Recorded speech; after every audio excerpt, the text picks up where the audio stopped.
On voit bien que l'organisation actuelle coûte très cher et rend un service insuffisant.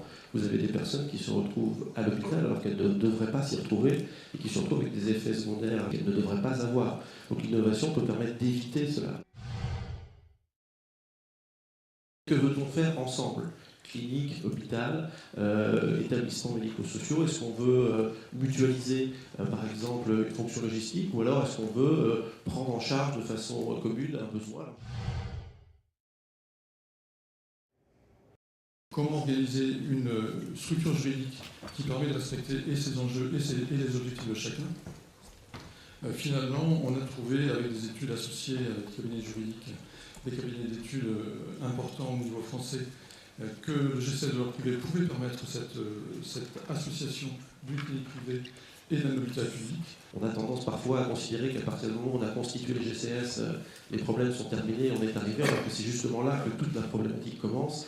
Et mener un GCS et le faire vivre, c'est un projet, et ça nécessite de s'inspirer de ce qu'ont fait d'autres personnes et d'autres établissements. On s'est rendu compte sur les groupements de coopération que plus la convention constitutive ou la convention de gestion est détaillée et plus les personnes, les parties prenantes au sein de ce GCS ou GCSMS se parlent et donc arrivent à finalement mettre sur papier dans la convention constitutive qui va faire quoi.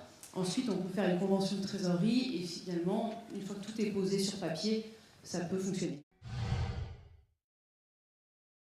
Alors, une des particularités qui résulte justement de cette association des deux établissements, mais qui conserve leur identité, notre donateur aime bien dire que chacun reste dans ses appartements.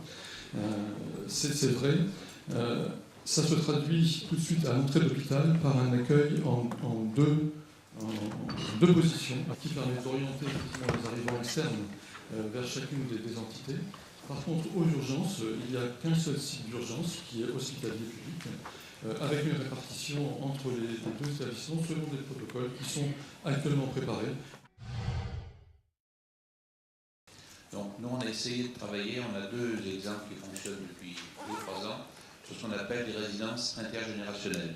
C'est en fait travailler, alors là on est vraiment en collaboration avec un bailleur social qui doit concevoir un projet de 15 logements de type 3, 2-3. Les personnes viennent beaucoup plus jeunes, elles conservent leur mobilier, c'est la création d'une salle commune, et c'est surtout un minimum de services avec entre autres une maîtresse de maison qui est là pour organiser et avec des services d'aide à domicile pour les personnes qui le souhaitent. Ce qui est intéressant au-delà de certains exemples qu'on va pouvoir prendre, c'est cette capacité que peuvent avoir les professionnels en lien avec les personnes, avec les usagers et avec les familles, de pouvoir imaginer des évolutions de leurs pratiques professionnelles. Je dirais qu'il y a quasiment nos limites par rapport à la question des pratiques professionnelles. On parle toujours du parcours individuel, de la volonté de la personne, de ses attentes, de ses besoins, mais aussi, il faut raconter que ça s'inscrit dans des organisations collectives.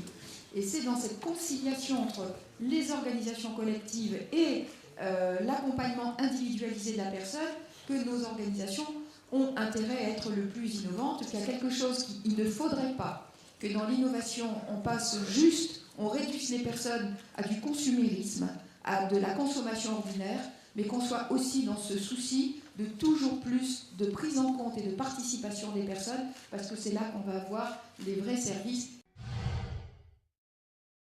La Caisse d'épargne reste très présente auprès des hôpitaux publics, notamment qui ont des besoins très importants de financement. Je pense notamment à l'émission obligataire qui est possible pour les CHU et qui notamment aujourd'hui est en cours puisqu'il y a une émission obligataire numéro CHU 4 qui va sortir très prochainement. Sinon, on a aussi les fonds communs de titrisation qui ont été récemment testés par la Caisse d'épargne auprès des collectivités locales et qui permettent à des établissements pas que donc les CHU d'avoir accès également à des financements. Je voulais aussi évoquer donc quelque chose qui n'est pas nouveau, mais c'est vrai que le crédit bail est parfois assez peu utilisé par les hôpitaux publics, alors que ça peut permettre d'alléger son bilan et donc peut-être de financer davantage d'équipements qui peuvent être sous-financés, des équipements médicaux.